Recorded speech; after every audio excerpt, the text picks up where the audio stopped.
নমস্কাৰ বন্ধু বান্ধৱীসকল, মই অন্য এটা ভিডিঅ'লৈ আপোনালোকক স্বাগতম জনাইছোঁ। আজি ৰাতি ভাত সাজ মই কিহৰ লগত বনাওঁ অকণমান আপোনালোকক দেখাম। আপোনালোকে ভিডিঅ'টো স্কিপ নকৰি শেষলৈকে চাব দেই।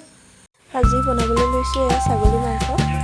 ইফালে এয়া আদা নহৰু পিঁয়াজ মিক্সি দি লৈছিলোঁ। প্ৰথম দি লওঁ।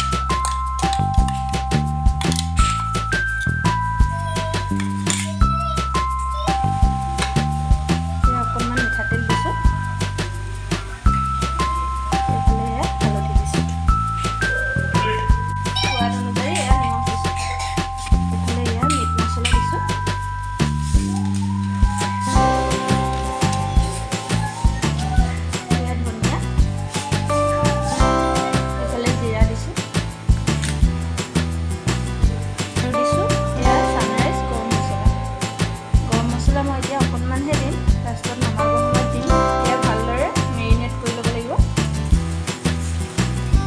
Hola.